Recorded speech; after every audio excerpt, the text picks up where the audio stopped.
kosa walilolifanya Wasudani kwa kushikiwa akili na mwanamke mwanaharakati Alaa Saleh ndilo hilo hilo wanalifanya Watanzania kwa kushikiwa akili na mwanaharakati Mange Kimambi na kundi lake. Alaa Saleh ni binti mwenye umri wa miaka 22 na ni mwanafunzi wa chuo kikuu aliyejipamba na sifa za mpigania haki nchini Sudani dhidi ya utawala wa Omar al-Bashir. Basi bwana, wanaume wenye akili timamu wakamkabidhi maisha yao na akili zao kwa madai ya kuwapigania haki zao na kuwakomboa dhidi ya waliyemwita ni dikteta Omar al-Bashir. Media za watu wa magharibi kama kawaida yao zikampaiza sana binti huyu Alaa Saleh na kumpa sifa ya ushujaa na uzalendo, tena na kumuita majina makubwa kwa lugha ya Kisudani kama vile the Kandake of Sudanese Revolution Woman, hii ikiwa na maana mwanamapinduzi mwanamke wa Kisudani. Alivishwa kilemba cha ukoka na mabeberu wa kimagharibi kwa kuhamasisha kwa namna ya kipekee kila kona ya Sudani, na akatambulika kuwa mwanamke shujaa asiyeogopa wanaume wenye silaha za kijeshi waliopitia mafunzo ya kulenga shabaha. Kwa masikitiko makubwa, lengo la mabeberu kwa kumtumia mwanamke huyu, lengo likatimia. Omar al-Bashir akapinduliwa na jeshi likashika nchi, na Wasudani wakapiga vifijo vya furaha kila kona ya Sudani, wakidhani kuwa waliohamasishwa na wanaharakati kwa maneno matamu yenye matumaini ndiyo sasa yanaenda kutimia kwa kumwondoa madarakani Rais Omar al-Bashir. Jambo ambalo hawakulijua, kumbe bwana, walikuwa wanalambishwa asali yenye sumu. Hawakufikiria familia zao zitakuwaje baada ya hapo, wazazi wao wanaowategemea kiuchumi watakuwaje, mali zao walizozitafuta kwa jasho na kwa muda mrefu zitakuwaje. Kilichokuwa mbele yao tu ni Omar al-Bashir dikteta, anakula mema yeje peke yake huyu. Ona, sisi tunateseka, yala kura peke yake na kura yeye na familia yake, lazima atoke, yeye atoke. Basi bwana, wakaingia barabarani, wakaiharibu nchi yao walioijenga wenyewe kwa nguvu na jasho, kwa kupigania bei ya mkate tu kupanda. Wakamsahau Allah au Mola wao aliyewaumba na ndio mwenye kutoa riziki, wakampa jukumu hilo kiumbe aliyejulikana kama Omar al-Bashir. Mungu si Athumani akawavalisha vazi la njaa. Baada ya hapo walikula majani badala ya ule mkate walioandamana kwa sababu umepanda bei.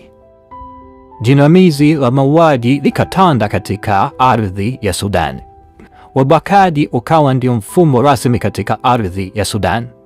Unyanyasaji ambao haukuwahi kushuhudiwa ndio umekuwa kivutio katika ardhi ya Sudan.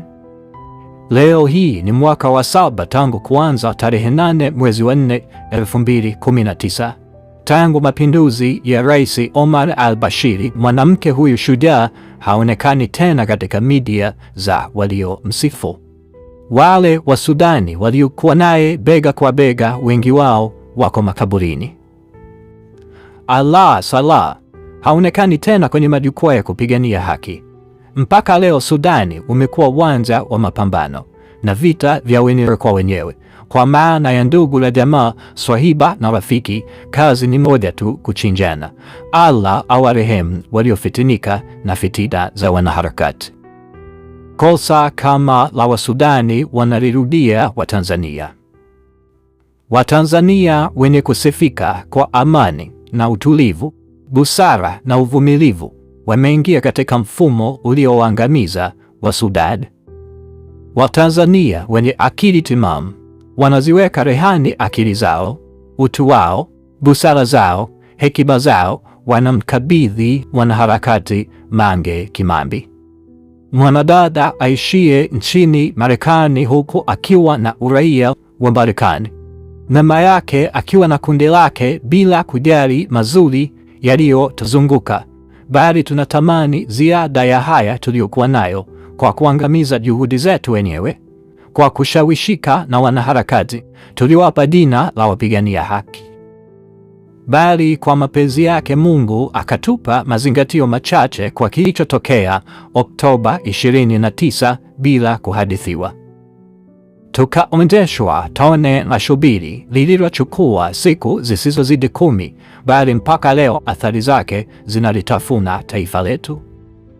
Cha ajabu na cha kushangaza, Watanzania wale wale wanarudia tena kuwapa akili zao na maisha yao wakina Mange Kimambi na kundi lake kuwa lile tone la shubiri halijakata kiu. Sasa wanataka jagi kamili Disemba 9. Wanataka wagongwe na nyoka mara mbili. Wamejisahaulisha kuwa baadhi ya majeruhi vidonda vyao havijapona. Baadhi ya wajane eda zao hazijaisha. Baadhi ya waliozikwa miili yao bado, hata baadhi ya nyama zao hazijamalizwa na mchanga. Bado miundombinu na huduma za kijamii mpaka leo baadhi hazijatengemaa. Ndiyo maana Qur'ani pamoja na Biblia mara nyingi imewazindua wanadamu kwa kuambia, enyi wanadamu, hivi nyie hamna akili? Je, hamzingatii? Je, hamtafakari? Kwa nini mmekuwa kama wanyama waliopo leo na kesho hutoweka? Kabla hatujaendelea sana, tujiulize, je, tuko tayari madhira yaliyotokea tarehe 29 Oktoba yajirudie? Kumbuka, kila maandamano yana ufadhili. Wachache wanafadhiliwa ili walete fujo, na hawa wachache ni kuhamasisha maandamano, ndio kazi yao. Tujitafakari. Watanzania bado hawajapona vizuri maumivu ya kuondokewa ndugu, jamaa na marafiki. Na wanaharakati wanadada Mange Kimambi bado anawahimiza Watanzania kuingia barabarani. Swali, je, damu za Watanzania zilizomwagika hajatosheka nazo? Tujitafakari, tuchukue hatua, tujue nchi ni ya kwetu. Tuna wajibu wa kulinda nchi yetu.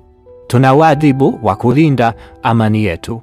Katika mataifa mengi ya Kiafrika ambako kumetokea vurugu na mpaka sasa kuna vita vya wenyewe kwa wenyewe, mataifa hayo hayakariki ni kwa sababu ilianza kama kudai haki, na mwisho wa siku mataifa hayo yamegeuka kuwa ni uwanja wa vita.